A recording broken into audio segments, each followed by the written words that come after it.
Assalamualaikum warahmatullahi wabarakatuh. Apa kabar anak-anak semuanya? Semoga sehat selalu ya. Alhamdulillah, kita hari ini akan belajar tentang Thaqofah Fikih di kelas 4. Tentang apa Ustadz hari ini? Tentang haji dan umroh. Tapi sebelum kita belajar, kita berdoa dulu bersama-sama. Wahid, Isnain, Salas. أعوذ بالله من الشيطان الرجيم بسم الله الرحمن الرحيم اللهم انفعنا بما علمتنا وعلمنا ما ينفعنا وزدنا علما نافعا ربي زدنا علما وارزقنا فهما برحمتك يا أرحم الراحمين.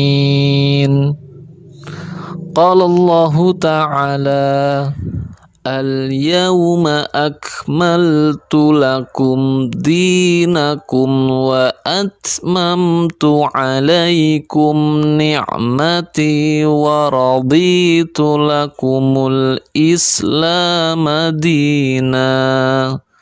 Artinya, pada hari ini telah aku sempurnakan untukmu agamamu dan telah aku cukupkan nikmatku untukmu dan telah aku ridhai Islam sebagai agama bagimu. Quran Surat Al-Ma'idah ayat 3. Alhamdulillah, bagi yang sudah berdoa, semoga Allah mudahkan ya dan istiqomahkan tetap belajar walaupun dalam kondisi daring. Baik, alhamdulillah wa syukurillah wa la haula wa la quwata illa billah. Allahumma shalli wa sallim wa barik ala nabiyina Muhammadin wa ala alihi wa ashabi ajmain amma ba'du. Hari ini kita akan belajar tentang haji dan umroh. Ada yang tahu apa itu haji dan umroh? Ya, benar. Haji adalah kegiatan ibadah yang kita lakukan ke Baitullah. Umroh juga sama, tetapi hukumnya berbeda dan rukunnya juga berbeda. Haji adalah ibadah yang hukumnya wajib bagi setiap muslim yang mampu. Haji termasuk rukun Islam yang kelima. Haji adalah sengaja berkunjung ke Baitullah dan tempat-tempat tertentu untuk ibadah-ibadah tertentu. Beribadah di sana dengan cara yang sudah ditentukan oleh Allah Subhanahu wa taala. Ibadah haji hanya bisa dilakukan di bulan Syawal, Dzulqa'dah dan Dzulhijjah. Ini haji ya. Umroh itu sama sebenarnya.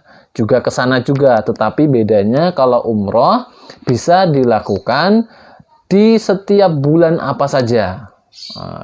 Jadi boleh di bulan apa saja. Tapi kalau haji hanya di bulan Syawal, Dzulqa'dah dan Dzulhijjah.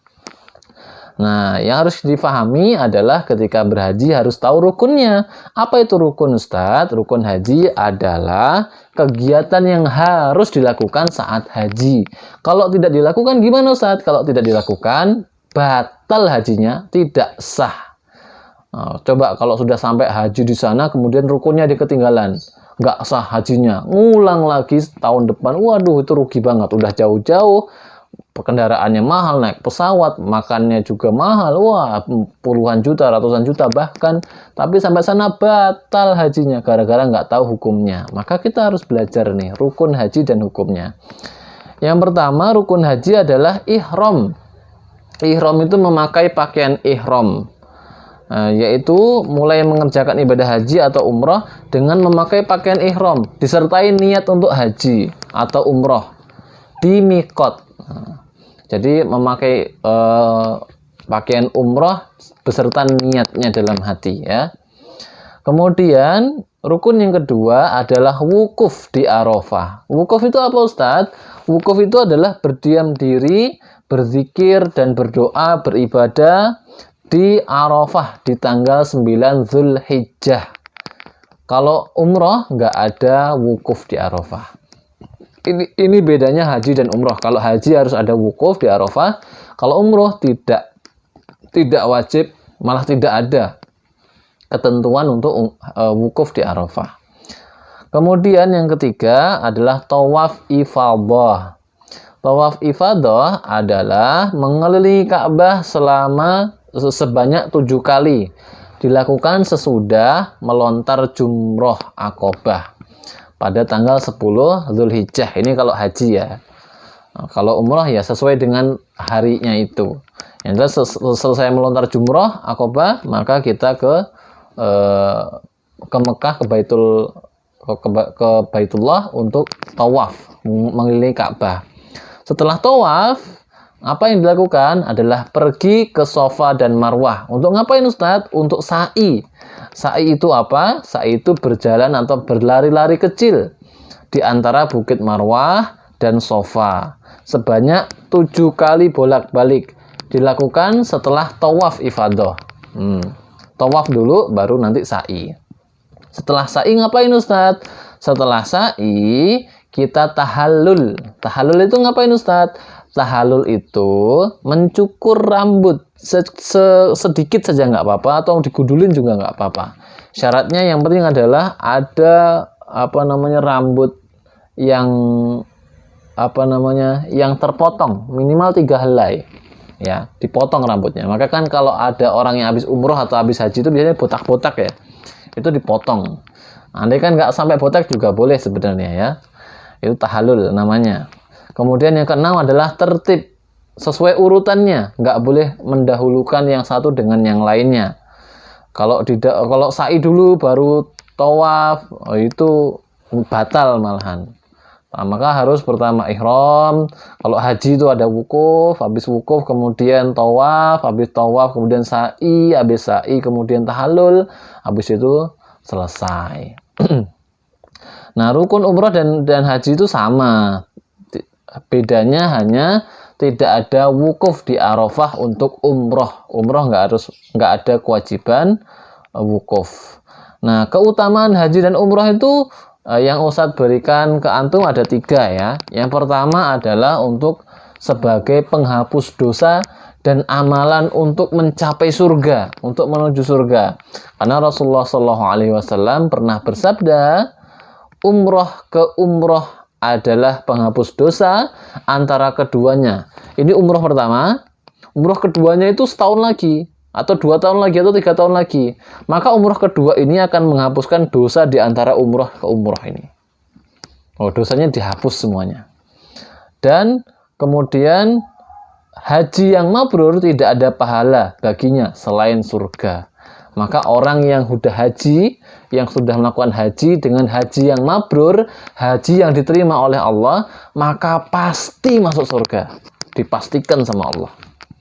Dan ketika dia pulang, ketika hajinya mabrur, itu dia mendapatkan ampunan dosa yang sangat banyak, sehingga dosa-dosanya itu hilang semuanya. Bahkan dikatakan seperti bayi yang baru lahir.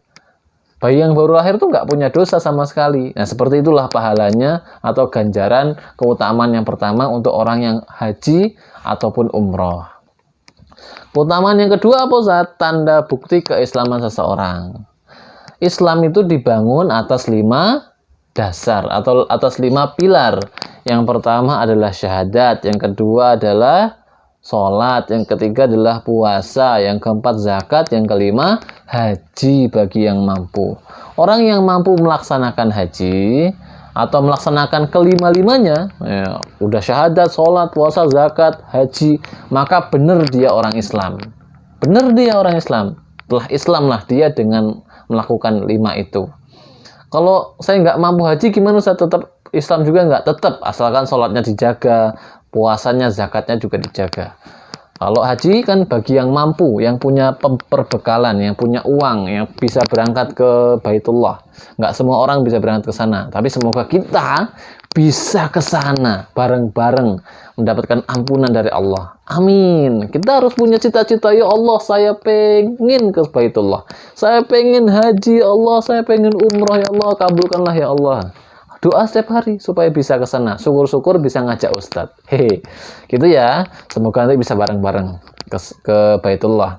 Nah, kalau ada orang yang tidak menjalankan syariat Islam atau tidak menjalankan rukun Islam, nggak mau sholat, nggak mau zakat, nggak mau puasa, nggak mau haji padahal mampu, maka Islamnya bohong, Islamnya runtuh. Ibarat bangunan tuh, bangunan Islamnya ambruk. Karena bangunan Islam itu dibangun atas 5 dasar itu, 5 perkara itu. Kalau nggak ada 5 itu, tiangnya nggak ada, ambruk deh. Jadi Islamnya adalah hanya bohong saja.